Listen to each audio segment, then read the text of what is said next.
हम अध्ययन कर रहे डेफिनेशन ऑफ ब्लेसिंग, परमेश्वर के आशीष की परिभाषा। और उसके लिए इफिसियों की पत्री उसका पहला अध्याय वचन 3 क्या कहता है, पढ़िए। हमारे प्रभु यीशु मसीह में हाँ, परमेश्वर और पिता का धन्यवाद हो कि हमारे प्रभु यीशु मसीह परमेश्वर और पिता का धन्यवाद हो कि उसने हमें मसीह में मसीह में स्वर्गीय स्थानों में सब प्रकार की आत्मिक आशीष दी है। सब प्रकार की आत्मिक आशीष दी है। और हम जो इन बातों पे अध्ययन कर रहे हैं वो विषय है स्पिरिचुअल ब्लेसिंग्स। इंसान के जीवन में 5 प्रकार की आशीष होती है, लेकिन आज इंसान उन 5 प्रकार की आशीषों में से इन आत्मिक आशीष के बारे में नहीं सोच रहा है। हर एक को भौतिक आशीष चाहिए। कौन मेरे लिए भविष्यवाणी करेगा, कहां से मुझे करोड़ों रुपए आएंगे। हमें भौतिक आशीष के लिए दौड़ रहा है। कौन सा व्यक्ति मुझे तेल पानी देकर, मेरे सर पे हाथ रखकर, नमक भी देकर मुझे चंगा करेगा। कैसे भी करते हुए मुझे जो चाहिए वो मुझे प्राप्त करना है। आज इन दिनों में भौतिक आशीष के पीछे दौड़ने वाली कलीसिया है, लेकिन धन्य वो कलीसिया जो आत्मिक आशीष के पीछे दौड़ रही है। जब आत्मिक आशीष पाओगे तो मानसिक आशीष मतलब समाधान और आनंद पाओगे। जब मानसिक आशीष पाओगे तो बाइबल कहती है आनंदी हृदय उत्तम दवाई से बेहतर है। जब आत्मिक ब्लेसिंग आती है तो मेरे अंदर उसका समाधान मेरे मन में आता है, मेरे मानसिक क्षेत्र में आता है, मेंटली मुझे ब्लेसिंग मिलना शुरू हो जाती है। आज की डेट में 99% लोग मेंटली बीमार है। उनका दिमाग का कंप्यूटर 1 मिनट भी बंद नहीं पड़ रहा है, लाइट नहीं जा रही दिमाग के कंप्यूटर की। दिन रात सोच सोच सोच सोच, और सबसे ज्यादा सोच अगर होगी तो मेरे भविष्य का क्या होगा। सबसे ज्यादा सोच क्या होगी, मेरे बिजनेस का क्या होगा, नौकरी का क्या होगा, बच्चों का क्या होगा, खुद का क्या होगा। लेकिन जिसके भीतर जब आत्मिक आशीष आती है ना, उसको पता है मेरा रखवाला मेरे अंदर है, मुझे कोई चीज की चिंता नहीं है, यहोवा मेरा चौपान है, मुझे कोई चीज की जरूरत कभी नहीं होगी। Hallelujah, praise the Lord. क्योंकि वो मेरी सारी जरूरतें फिलिपियों 4:19 के अनुसार जलाल के साथ पूरा करता है। आमीन, हालेलुया। इसलिए कलीसिया इन दिनों में भौतिक आशीष से, शारीरिक आशीष से, पारिवारिक आशीष से आज आत्मिक आशीष की ओर दौड़ना चाहिए। जिसके जीवन में आत्मिक आशीष होगी, जो आत्मिक धनवान होंगे, वो आत्मिक धनवान भले ही कंगाली में जीवन जीते रहेंगे, पत्थर पे भी सर रखेंगे तो आराम से नींद पाएंगे। ये बहुत ही महत्वपूर्ण विषय है और इसको मैं बहुत, जैसे पिछला विषय चल रहा था वैसे इसको भी बहुत लंबा लेकर जाना है। सभी विषय के बारे में जाएंगे। अब हम आत्मिक आशीष के बाद, मैंने कहा मानसिक आशीष मिली जाती है, फिर उसके बाद शारीरिक क्षमताएं, उसके बाद पारिवारिक आशीष, उसके बाद भौतिक आशीष कैसे प्राप्त होगी, उसके लिए क्या जरूरी है। कोई टोटके या तंत्र मंत्र की बात नहीं है। जो खुदा के कलाम पर अपना जीवन बिताता है उसको थोड़ा लेट मिलेगा, लेकिन डंके की चोट पर कहूंगा उसको बेस्ट मिलेगा। Hallelujah, praise the Lord. इस आत्मिक आशीष के लिए हम याकूब के जीवन से देख चुके हैं। और याकूब के जीवन में हमने देखा कि याकूब ना तो निसंतान था, याकूब ना तो कंगाल था, याकूब ना तो निर्धन था। फिर याकूब उस पनीएल नाम की उस जगह पर परमेश्वर के पास से क्या मांग रहा है। सुबह तक बाइबल कहती, होशे नबी लिखता है उसके 12 में उसने गिड़गिड़ाकर परमेश्वर से प्रार्थना की। और हम अगर उत्पत्ति की किताब में देखते हैं, जिस व्यक्ति का जन्म निर्गमन में होता है वो उसके पहले के हजारों लोगों के जन्म तिथि उसका मरण दिन लिखता है, जिसका नाम है मूसा। ये 5 किताबें लिखने वाला, उत्पत्ति की किताब आदम से लेके उसके पहले जो जन्मा तब तक सभी का लेखा जोखा लिखने वाला मूसा, उसने बहुत शॉर्ट में विवरण किया और हम देख चुके हैं क्या विवरण किया। वहां पर हम चलेंगे, निकलेंगे हम उत्पत्ति की किताब में उसका अध्याय 32 25 से लेके आगे। जब उसने देखा कि मैं याकूब पर प्रबल नहीं होता, भी आप आने के बाद शायद कोई अभी भी परमेश्वर के साथ युद्ध कर रहा है ना, तो परमेश्वर कह रहा है मैं इसमें प्रबल नहीं हो रहा हूं, फिर ये युद्ध शारीरिक युद्ध चल रहा है क्या? याकूब परमेश्वर के पैर पकड़ कर कह रहा था मैं वो याकूब हूँ जिसने मेरे बाप के साथ झूठा काम किया है, मैं वो याकूब हूँ जिसने मेरे भाई के साथ गद्दारी की है, मैं वो याकूब हूँ मैंने मेरे मकसद के लिए झूठी सौदेबाजी की है। सुबह तक बाइबल कहती है वो प्रबल नहीं हो पा रहा है। ये सुनने के लिए थोड़ा अटपटा लगता है ना, परमेश्वर के ऊपर मनुष्य हावी हो रहा है, लेकिन ये कौन सी प्रबलता की बात बताई जा रही है? याकूब फूट फूट के रो रहा था, उसके आंखों से जो आंसू आ रहे थे वो परमेश्वर के चरणों पे गिर रहे थे, वो फूट फूट के रो रहा था प्रभु मैं वो याकूब हूँ जो इस जगह से भागा हुआ याकूब हूँ, मुझे यही गवाही लेकर मेरे गांव जाना नहीं है, मुझे यही जवाब देके मुझे गांव जाना नहीं। और बाइबल कहती है जब वो बहुत ही प्रबल हो रहा था तो परमेश्वर ने उसकी जान की नस को छुआ। इसको छुआ, आपको पता है जान की नस, शरीर की जो नसें है, अगर किसी को मुक्का मारना है सारे नसें एक साथ आने के बाद ही ताकत। अगर आपको चलना है तो निश्चय आपके जोड़ों की हड्डियां है, लेकिन इन सबको चलाने वाली जो मेन वायर है ना, ये आपके थाई के पीछे जो आपकी माटी है वहां पे जो नस है वो नस आपको ताकत देती चलने के लिए, दौड़ने के लिए, कूदने के लिए, भागने के लिए। बाइबल कहती है परमेश्वर ने याकूब की जान की नस को छुआ, अब वो वहां पे लंगड़ा हो गया। लोग कहते मुझे चंगाई मिली, ये याकूब तो अच्छा गया था, बाइबल कहती घर को लगड़ते लगड़ते गया। तो चंगाई आशीष का मतलब है निश्चित होगी शारीरिक आशीष, लेकिन वो इतना आनंद से लगड़ते जा रहा था ना, भले मैं लगड़ते जा रहा हूं लेकिन ये लगड़ापन मुझे ब्लेस कर रहा है कि ये वो जगह है सृष्टिकर्ता ने अपनी उंगली से जिस सृष्टि को बनाया उसी उंगली से मेरी जान को छुआ है। Hallelujah, praise the Lord. क्या है आपकी गवाही? याकूब जब भी कोई कहता होगा अरे तू तो अच्छा बना है, अरे ये मेरे लिए तो वो क्योंकि मेरी दुर्बलता में उसकी कृपा मेरे लिए काफी है, इसी दुर्बलता की वजह से मैं गवाही देता हूँ मेरे खुदा ने मुझे यहाँ पे छुआ है। हालेलुया। भले दुनिया के लिए मेरे लिए कमजोरी है लेकिन मेरे लिए घमंड है, मेरे परमेश्वर ने मुझे यहाँ पे छुआ है। Hallelujah, praise the Lord. आज बहुत सालों की जान की नस, नए नियम के अनुसार जान की नस खुदा तोड़ेगा नहीं। नए नियम में ऐसा दिया है आत्मा की तलवार से शरीर की कामों को काटो। ये जान की नस क्या दर्शाती है? एक कुश्ती लड़ने वाला जब कुश्ती लड़ता है तब उसकी जो भी जान है उसका इस्तेमाल करते वो जमीन में अपने पैर घूमता है और सामने वाले मल्ल के ऊपर अपनी ताकत जब दिखाता है तो उसकी नस की ताकत है। परमेश्वर ने उसे नस को ही छुआ, तब जाके मुझे ऐसा लगता है वो घुटनों के बल आया होगा, वो मुंह के बल उसके पेटों पे गिरा होगा। ये सीन, ये रेवलेशन, इसलिए मैंने कहा मूसा ने अगर सभी के बारे में अगर लिखना शुरू कर दिया होता तो हमें पुलिस स्टेशन से 2 पुलिस साथ में लेकर चलना पड़ता था, इतनी मोटी बाइबल होती थी। This is the basic information before living on earth. Definition of Bible. Basic information before living on earth.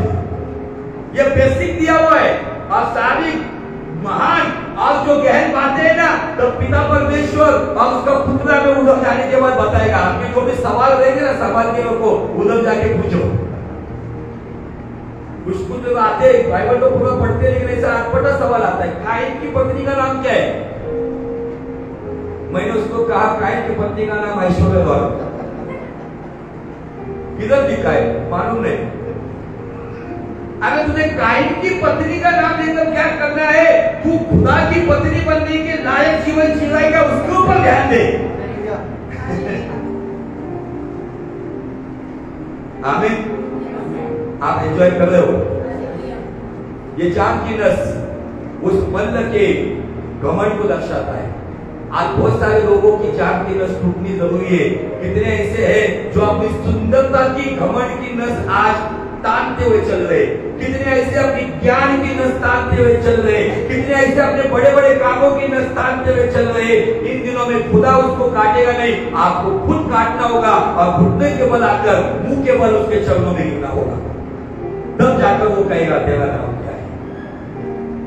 Bible कहती है परमेश्वर ने पूछा तेरा नाम क्या है, उसने कहा याकूब। हाँ, मैंने पिछले वक्त बताया था आपको, ये कंफर्मेशन नहीं है, ये प्रोफेसी है। क्या लिखा है, पढ़ो। जब उसने देखा कि मैं याकूब पर प्रबल नहीं होता, हाँ, तब उसकी जान की नस को छुआ और याकूब की जान की नस उससे मन युद्ध करते चढ़ गई। तब उसने कहा मुझे जाने दे। वो कहता है मुझे जाने दे, बहुत हो गए तेरा नाटक, क्योंकि भोर होने वाला है। भोर होने वाला है, सुबह होने वाली है। याकूब ने कहा जब तक तू मुझे आशीर्वाद न दे, तू मुझे आशीर्वाद क्या मांगता, आशीर्वाद तेरे को बाबा, तेरे को एक छोड़ के डजन में बच्चे हुए, तेरे पास इतनी भेड़ बकरियां है, दासियां है, पत्नियां है, तेरा नाम हुआ है, क्या आशीर्वाद चाहिए तुझे? आगे, तब तक मैं तुझे जाने नहीं दूंगा। मैं तुझे तब तक जाने नहीं दूंगा, परमेश्वर के पैरों को पकड़ करता, वो थाम करता, जब तक वो आशीर्वाद नहीं देगा मैं तुझे जाने नहीं दूंगा। आगे, और उसने याकूब से पूछा तेरा नाम क्या है?